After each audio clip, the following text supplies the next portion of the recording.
Sheik! Iran! Iran! Iran! The Iron Sheik, a former pro wrestler who played a burly villain in 1980s WWE battles, has died at the age of 81. I used to drive the truck, put on the ring, pick up the ring, yeah. And I was referee.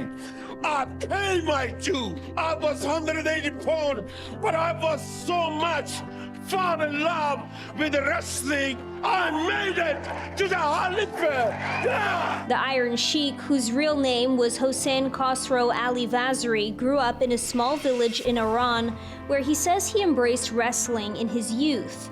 During his pro wrestling career, he donned curled boots and used the camel clutch as his finishing move during individual and tag team clashes. The Iron Sheik's influence extended to the sport's biggest stars, including wrestler turned actor Dwayne "The Rock" Johnson. But Iron Sheik, thank you.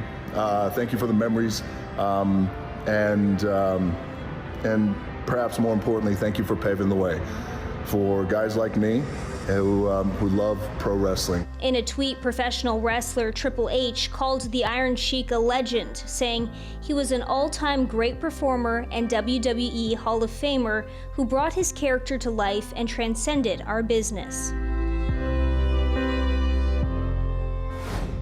We had dangerously high levels of wildfire smoke from thousands of miles away, As the historic and devastating wildfires continue to burn across Canada, the massive plumes of smoke are traveling far, impacting the air quality in Canada and even the U.S. Take a look at this video of the George Washington Bridge in New York State. Our team here at the White House is in touch with the Government of Canada. We have already deployed over 600 U.S. firefighters and personnel, as well as equipment like water bombers to help Canada battle the fires. Hazy red skies making for shocking before and after pics on Twitter. Smoke from the Canadian wildfires has more than 55 million people in the Northeast, Midwest, and Mid-Atlantic regions of the U.S. under air quality alerts. Canadian officials say there are more than 150 active wildfires burning in Quebec alone. You're his new best friend. He failed his boards. This is important. He cheated on me. Katherine Heigl and Ellen Pompeo are reuniting and opening up about their time on Grey's Anatomy. By the way, I still have all those photos. I meant to put together an album for you. I know it's been 13 years, but it's not too late, is it? No. Okay, great.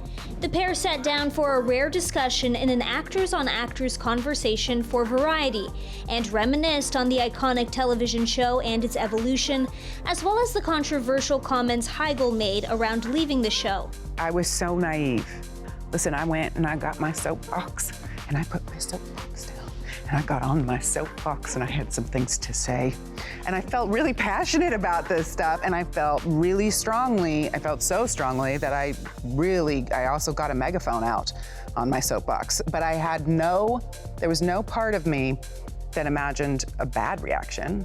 They also reminisced on awkward fan interactions they've had over the years. This man comes up to me and goes, "Excuse me, I'm so sorry, but my daughter is such a, she's kind of freaking out over here. Would you mind talking to her for a minute?" And I was like, "Yes, of course, sure. Come on over, honey." And she goes, do you know Grey's Anatomy?" And I was like, "I do, yeah." And she goes, "Do you know Izzy Stevens?" And I go, "Yes, I do." And she goes, "Are you her mother?"